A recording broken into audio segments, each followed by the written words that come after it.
Good morning, folks. Back again with another radio. I just picked this up over the weekend. Pretty nice looking General Electric. I like the nice big dial with the gold and kind of maroon color. Logo in the front is a little worn right by the power volume knob. But yeah, real nice bakelite cabinet. I don't know how well the camera picks it up, but in person it's a very red. Red, kind of marble looking, so very attractive cabinet. It is a Model 414. According to Radio Museum, says it's from about 1953 or 4. So, about 70 years old at this point. Like I said, I just picked this up, so I haven't tried it out or anything. We're probably going to go ahead, pop it out of the cabinet, give it a quick look, just to make sure nothing looks catastrophically wrong, and then see if we can bring it up on the Variac and see what kind of work it's going to take to get it going. Okay, so let me go ahead and pop out all these screws here.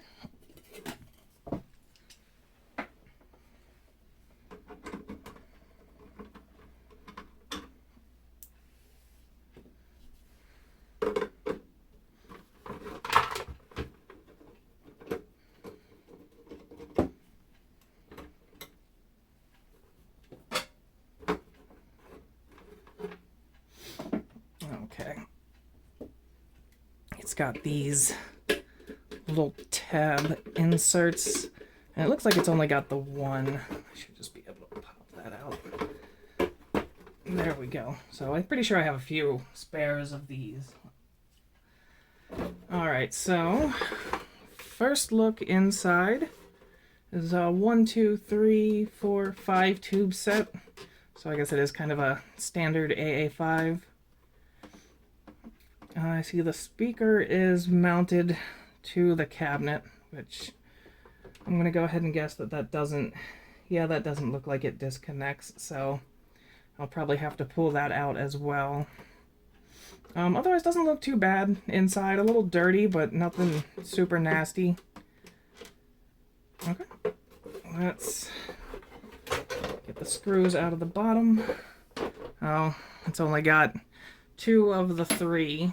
And I think the screws might match, but the washers sure don't. So I'll have to see if I have any spares to replace that with.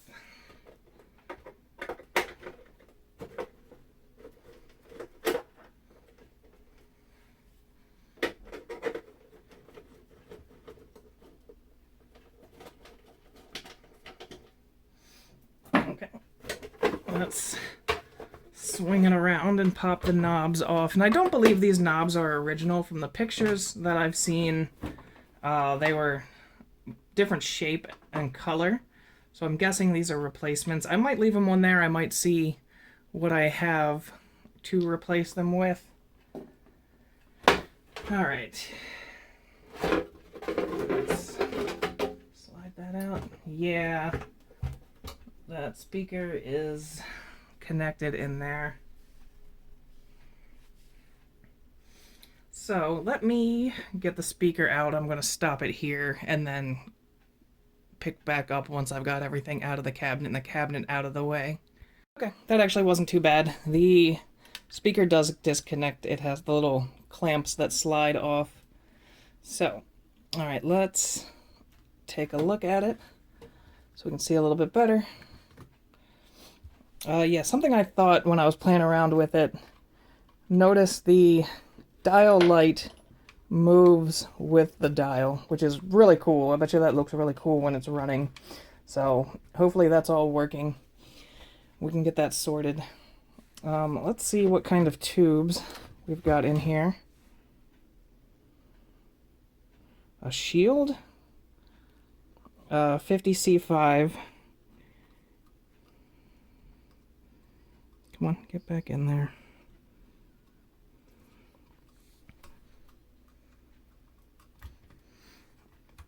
All right.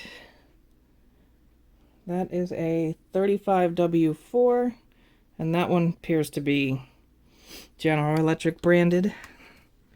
This one is also GE branded. And this is a 12SQ7.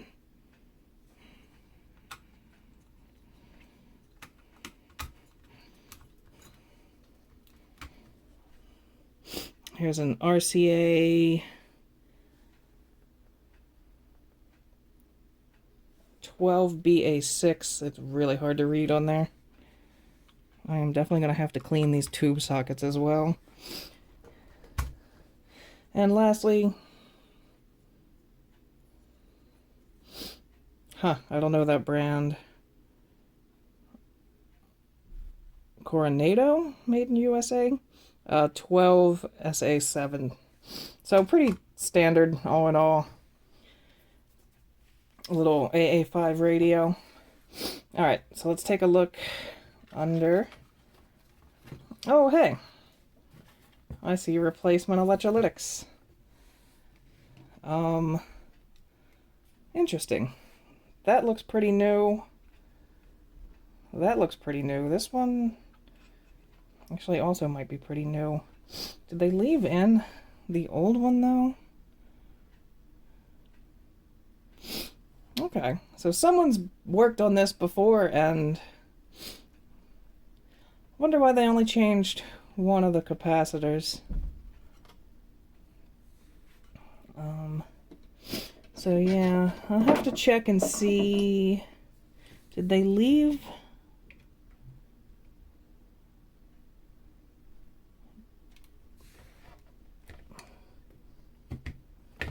Did they leave the old electrolytic in there? Well, because these are two 50 microfarads, and it looks like at least one's at 100. They're probably both 50 microfarad at 150 volts. So what are these guys? 33 and a 10. Huh. Okay. I am definitely going to have to take a look at the schematic and see if there were more than one electrolytic can in here. Because I don't know if these are meant to replace that electrolytic, or if there were a couple more. I'm wondering. There's not really a lot of room where another electrolytic would have gone. Yeah, interesting. So I'm going to have to go grab a schematic for this and take a look.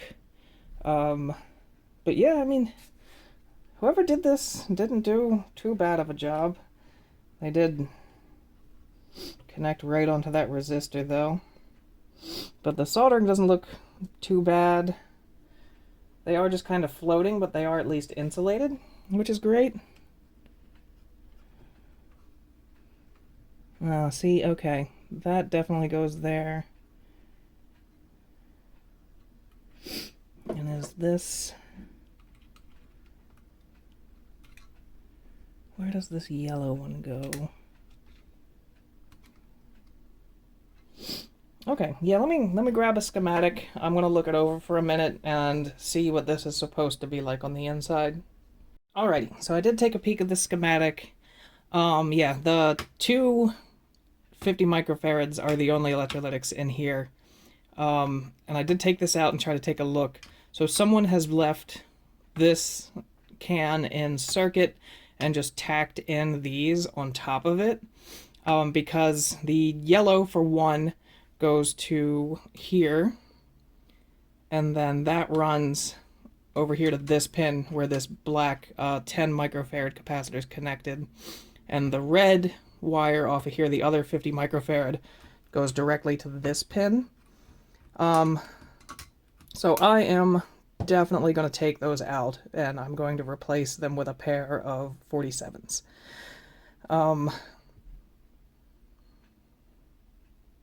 That's kind of a shame, because they actually did pretty good work, but I don't know why someone would just leave the old electrolytic in circuit like that. Before I do anything, though, I think it might be time. I'm going to go ahead and plug it into the Variac and see about bringing it up. So, let me grab the cabinet back, and I'll be right back.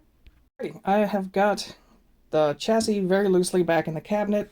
Yeah, I might not be keeping these knobs. There's just nothing that really keeps that on there, and that's a safety hazard if that comes off and someone touches it when the radio is plugged in and running.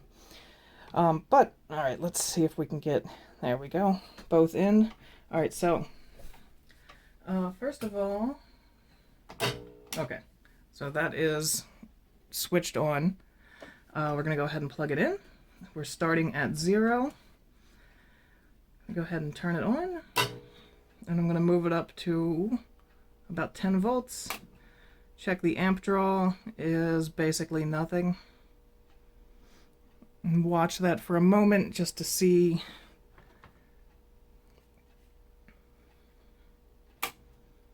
Okay, I'm going to go ahead and take it up to 20. And there's like a slight trickle. It's drawing ever so slightly. Do I have it turned on? No, I don't. Oh, there we go. That would be why it had nothing. Okay. Still just barely drawing anything, though. Alright, so I'm going to bring it up to 30. And it's not drawing anything too much still, so that's always a good sign. I'm going to go ahead and jump up to 50. And no increase on the amp draw. Good.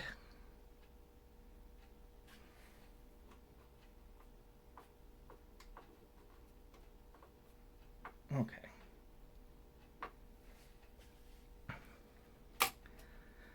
Let's take it up to 70.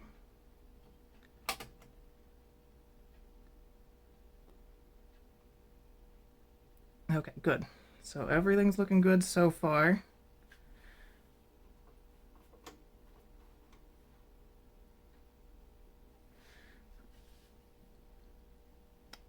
Oh. It's starting to come to life.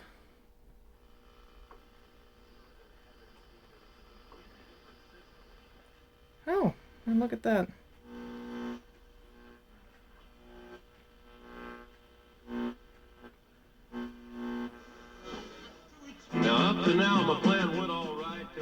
Nice. Oh, it's a great song. But I can't leave that there.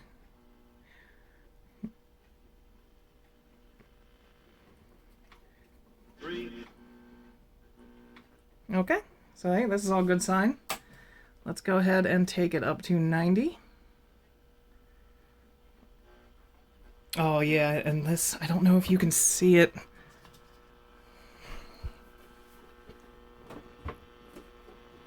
This is kind of what I wanted to see.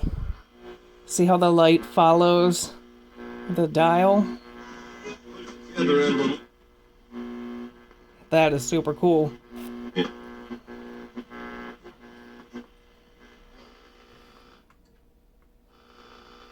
Well, surprisingly, whatever they did with those electrolytics... Oh yeah, that's so cool. Whatever they did with those electrolytics was working pretty well. Alright, so we can turn off the isovac, unplug it. I'm going to get it back out of the cabinet, grab a couple of 47 microfarad and probably 160 volt caps, and then we'll get to soldering and replacing those in there. And then we'll move on to, I think they only saw like 2 wax paper caps. So I've got the soldering iron heating up. It's just about ready. I think I am going to basically keep what they did. Here we go. Yeah, basically keep these 2 connections here. I'm going to cut the cap out of circuit. So I don't have radio caps. I just have the axial, right? Yeah, I only have radio, but I do have a pair of 47 microfarad. These are Nichicon, so these are good caps. I don't know what this is, Richie, and this one just has a symbol that I can't quite make out. So I'm not too sure what that is, but we're gonna go ahead and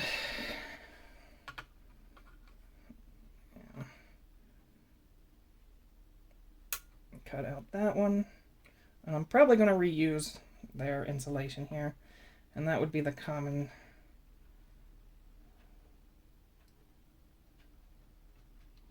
I'm just trying to see where everything goes.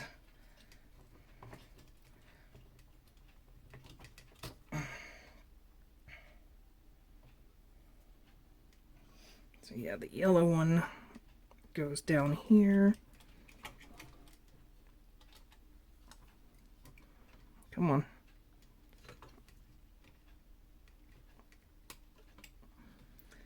Black one goes there, red one goes right there.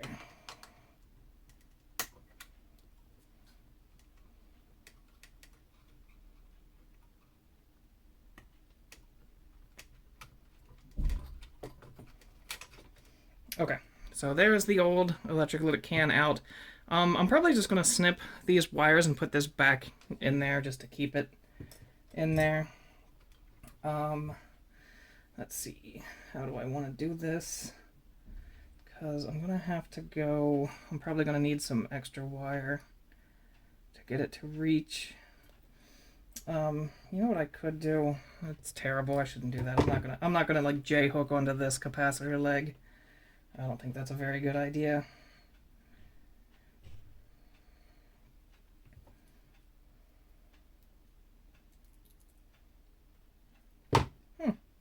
Okay. So let's see if I cut it down to right about there.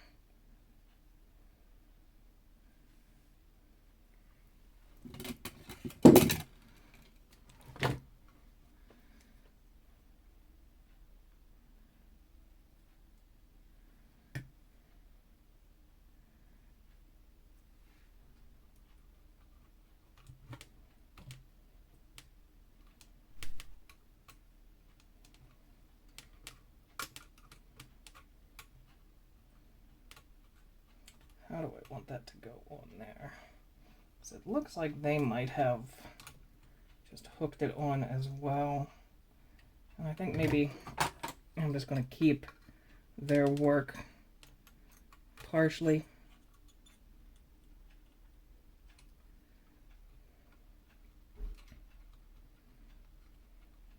Okay, so that is actually nice and solid. Excellent. All right. Next is, let's cut this one out.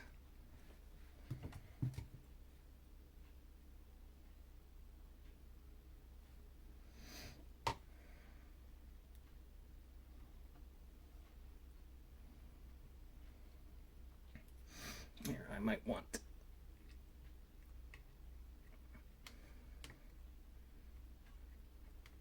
There we go.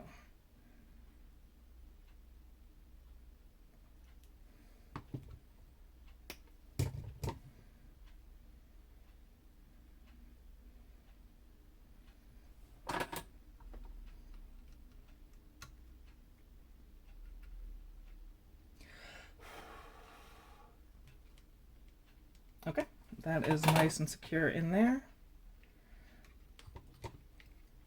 Okay, let's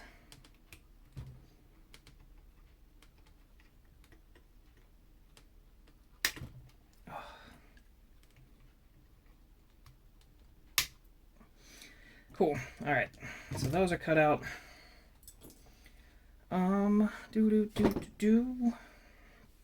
I need a piece of wire.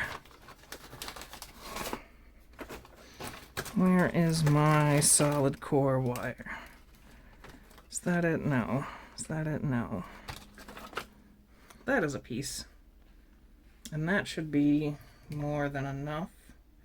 So let's actually start by bringing these two together. And I'm just going to twist them together.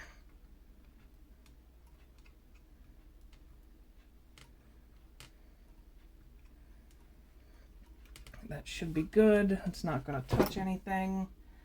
They're insulated on the sides that matter. And then we just have to go from there to there. So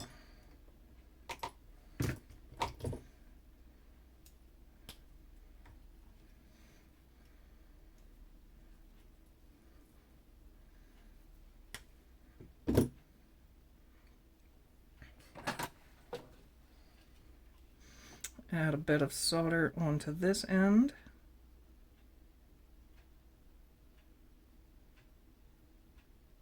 Okay. Should give our wire here something to hold on to.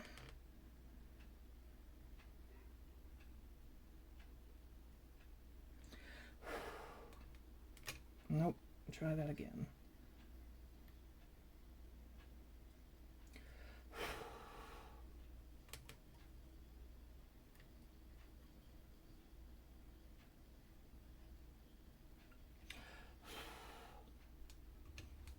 Okay, there we go. Nope, dang it.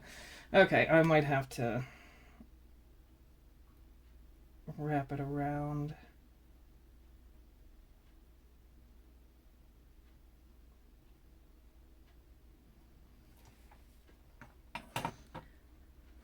Okay.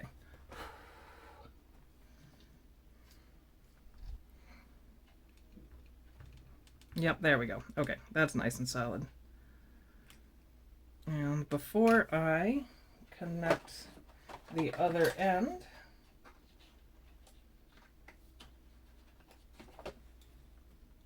I'm going to put a little bit of shrink tubing so that it goes there. I don't need that much, so let's trim some. Okay, that should be good.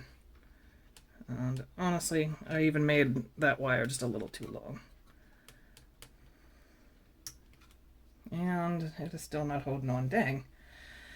Okay, let me...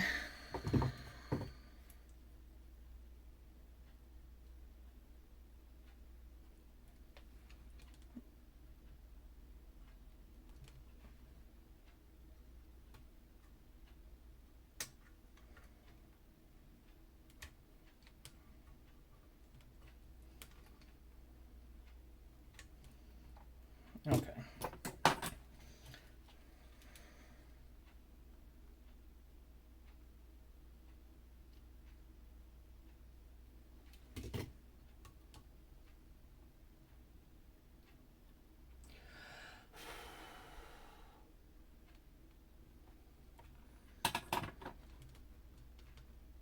Okay, good. That should be much more secure now. So slide that back over. I know you'll fit. There we go.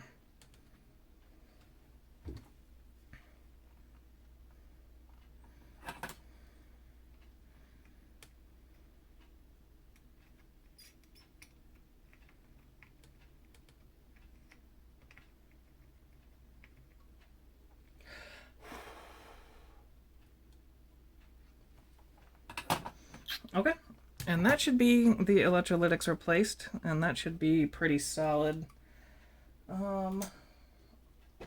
Let me wrap this heat shrink up.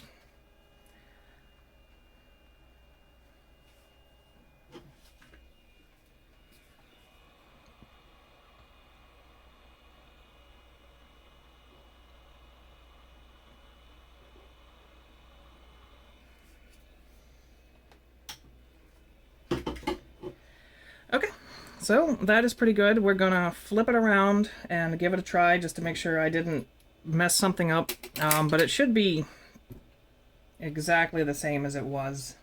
There is no real change other than the value of the capacitors and taking the old one out of the circuit. So I am going to do that off camera unless something goes catastrophically wrong, in which case I'll turn it back on.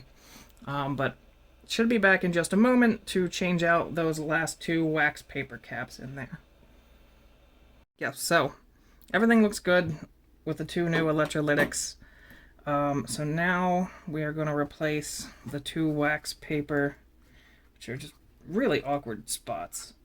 That's a 0.05 microfarad at 400, and this one's going to be, I'm going to have to cut it out to figure out what it is. So let's start with the easy one.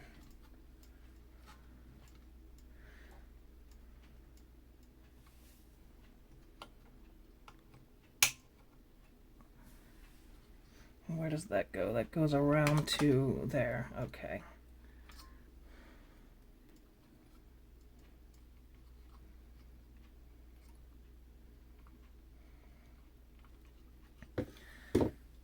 right, so let me look through my caps.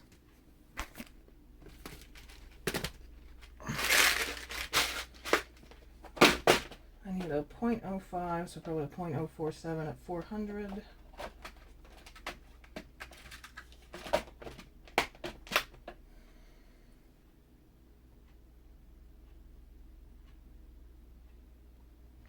Okay, yep. And I use these polymer caps.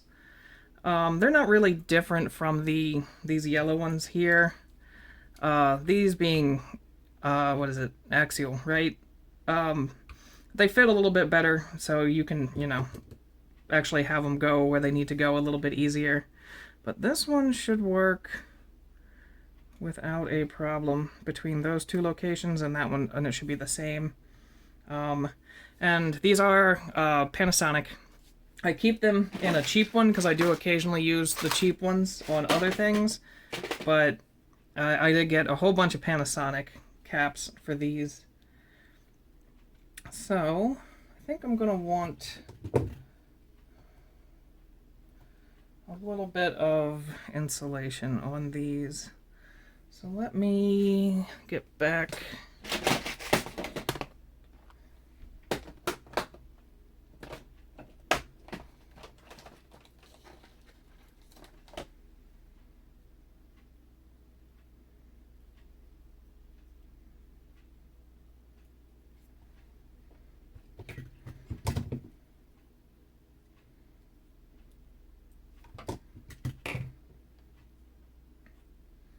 Okay, that should be good. So we're going to connect this one right here. Oh, right. Turn the soldering iron back up. A little bit of solder. I'm going to add, since this is definitely much older solder than the replacements that someone did, I'm going to add a little bit of flux just to make it easier and make everything sit in where it needs to be. Okay. So flux and new.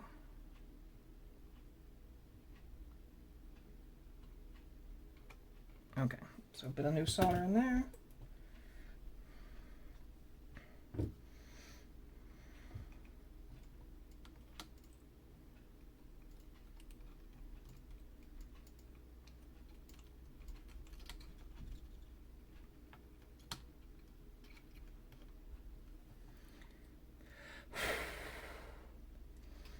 Okay, that is nice and secure in there. And then the other side goes right there. So I'm going to need to probably just cut it out like that. And let's see if I can get, yes. There we go.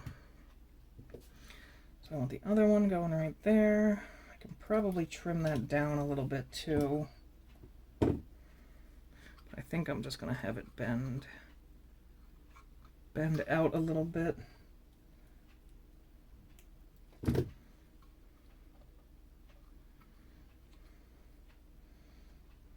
get right in there. Okay. And same thing. I'll add a little bit of flux. And some fresh solder, which this is awkward to get to.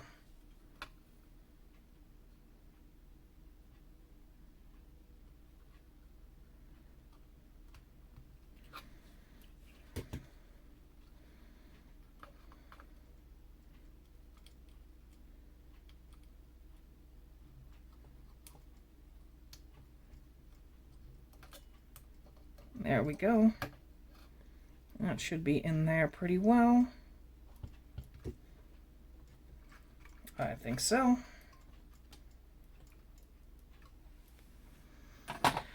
Okay, that is the first of the two electrolytics wax papers. I can kind of see why maybe they didn't do those. Somebody did a very lazy job on this where they just tacked capacitors on top of the one already in circuit. They replaced the one that was easy to get to, and then left the two that are kind of awkward and stuck. That's not holding very well. Let's see if I can fix that.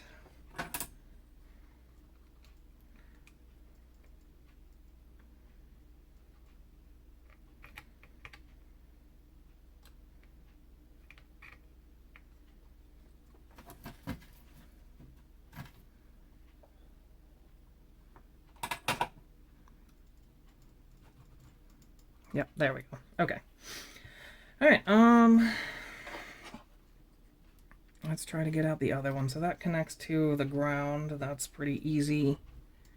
I'm gonna cut it out like this first. Where does this go? So it goes to this resistor right here. Okay. So that is simple enough. And what are you? Exactly the same thing. Okay. 0.05 at 400 volts.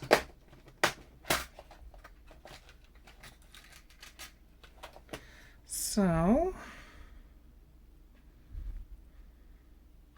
I'm just going to go between those two locations. That's nice and simple. Can I use...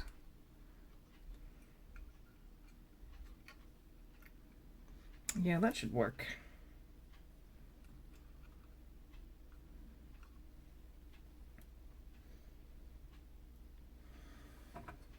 A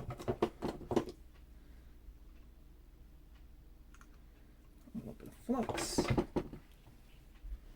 A little bit of fresh solder. Can I get to it? Yeah.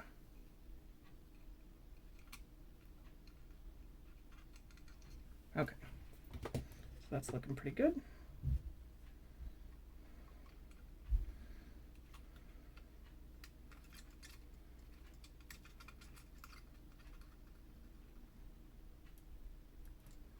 Okay, and that is in there nice and tight. Okay, and then this needs to just go right here.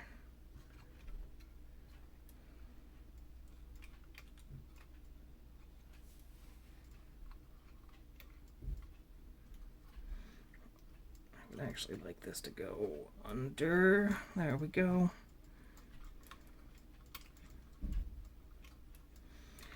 Okay, and do I have any more scraps of insulation? I do. That might be a little big, but it should work.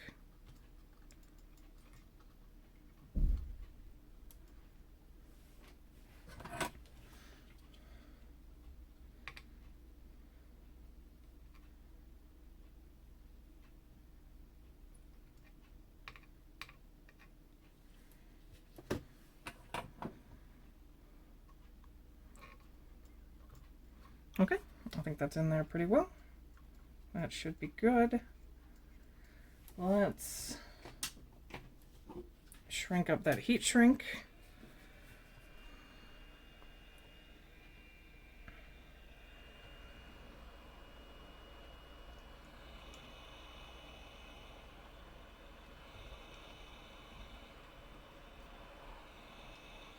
Okay.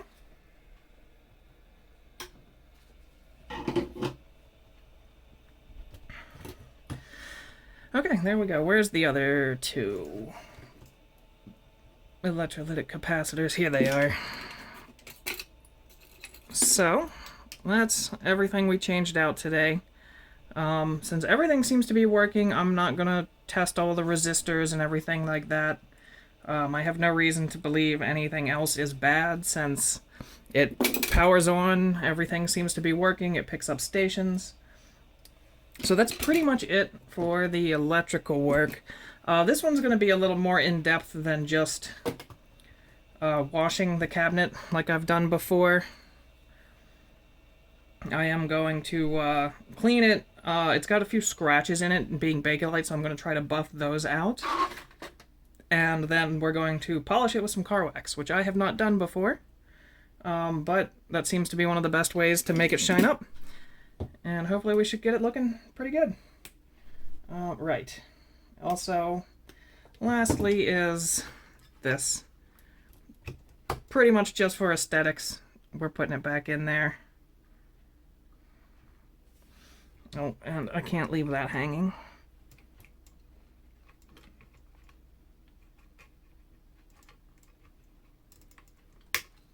There we go. And just one more check. Make sure everything's in there nice and tight. Everything's solid. Okay, so I'm going to put it back in the cabinet, hook it back up to the speaker. We're going to run it one more time just to make sure it's working. And then I'm going to move on to the cabinet. So I will be right back. Okay, so I've got it back in there for the time being. I've got it plugged in to the ISO vac. We're not going to go as slow as we did the first time because everything should be pretty good. So I'm going to go live with the ISO vac. We are going to turn on the radio. It is on. And I'm going to go ahead and just jump it up to 60 volts. Let it sit for a minute. And again, check the amperage just to make sure.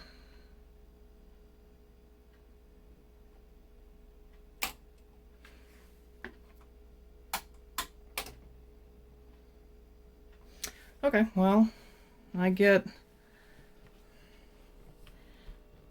no amps, it looks like. Let me just take it up to 90. Yeah, I get nothing. Okay, so I messed something up.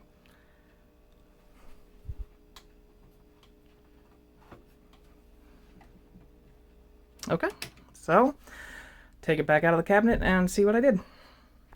Exactly what I did. I took out the 50C5 when I had it upside down because I didn't want it leaning on it, and I forgot to put it back in, so, you know, always double check yourself. We are once again plugged into the ISO vac, and I have that turned on. The radio is on, and again, we're just going to go ahead and bring it right up to 60, and there we go. It's drawing like 1/4 of an amp, which is exactly what it was doing before. So we're going to go ahead and take it up to 90. And we should get some life out of it now.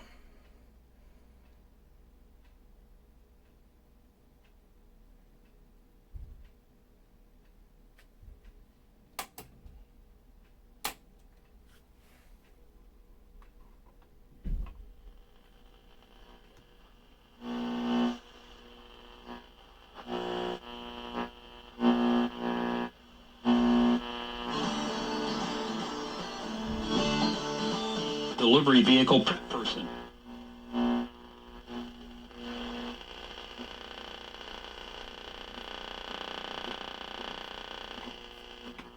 Our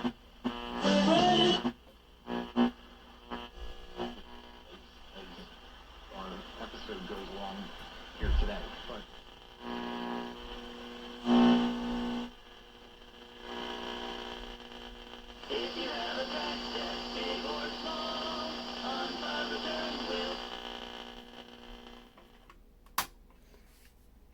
okay, so there it is. Up and running. Just need to clean up the cabinet. I've been trying to get it to show on camera here, and I'm not too sure if it really does too well. Oh, there we go. So there's some scratches and there's some like stress cracks in the dial shield, the dial cover glass here, plastic. I'm gonna use some Meguiar's Plastex and maybe Novus 2 if that isn't enough.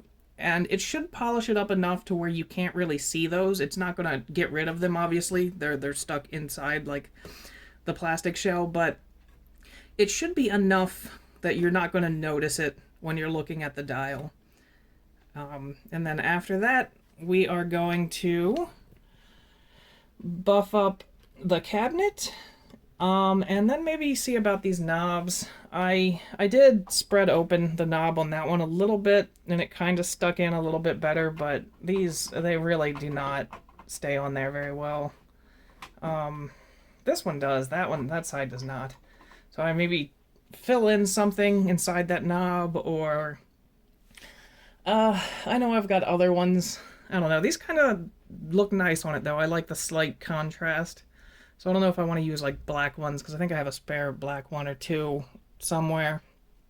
Anyway, yeah, I will be back after washing the cabinet. Okay, I am back. The cabinet has been cleaned and polished, and as you can see, pretty good. The top is not going to be as shiny as the sides, which are mirror finish. The top has probably seen a lot more wear and tear on it, but it cleaned up.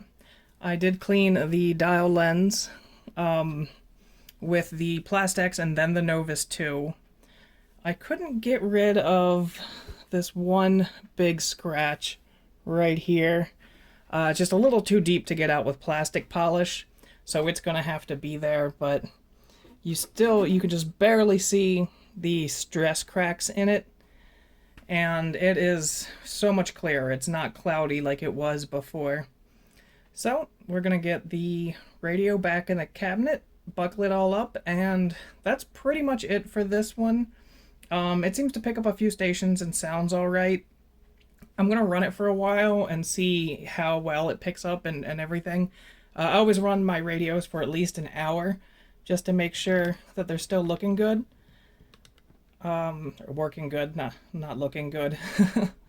So I'll get it together and we'll give it one final listen. And then that should be it. Alright, there is one last thing I want to do, and that is we are going to lubricate the tuner right here where those ball bearings are. So I have some Liberty oil. This stuff is great. And we're just going to put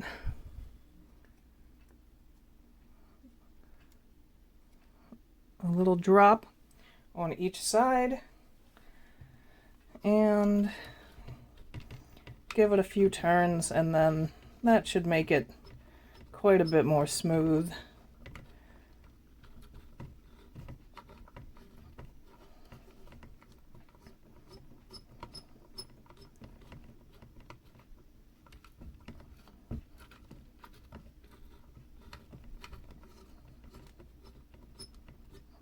Well, there's still some squeaking. I wonder if that's because it's bumping up against that. Okay, but that should be it. I am just going to go ahead and just wipe some dust off the chassis, but I'm not going to give it like a deep clean or anything. I'm just going to get rid of a little bit of the top crud on there. So I've got it all buttoned up back into its case. I have it plugged directly into mains power, so this goes straight into a surge protector that's plugged directly into the wall.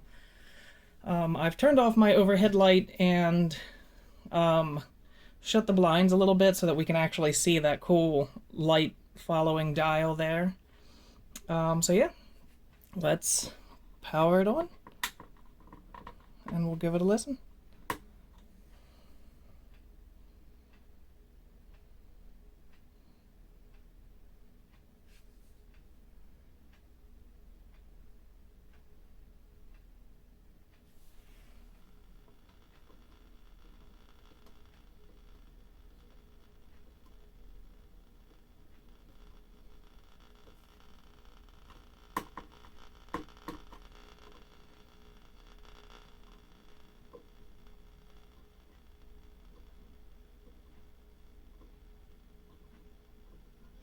Gold forecast for today: cloudy, stray shower, a high of 76. Tonight dropping.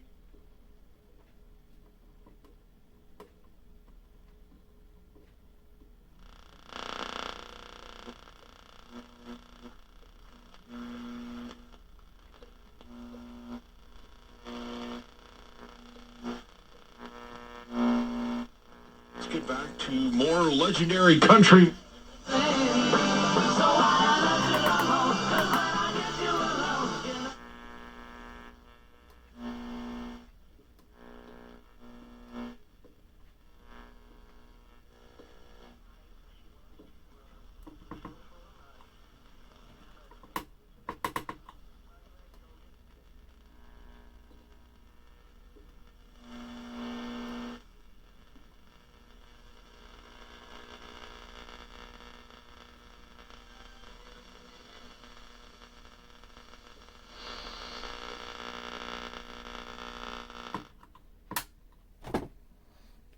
And there we go. It probably could use an alignment, but again, I don't think I'm going to mess with that. I kind of like it how it is. It picks up enough. There's not really a lot of AM stations in my area that are worth listening to, and it picks up the couple that anyone would want to listen to, the country, the classic rock. So, yeah, this is pretty much all finished. That was the start to finish of working on one of these little AA5s from the early 50s, again, 53 or 54. And I will see you in about a week with another project. I have a few things lined up, including the Zenith there that I'm supposed to be working on, but also in the near future will be this 19 Teens Victrola. Alright, with that, I'll see y'all later.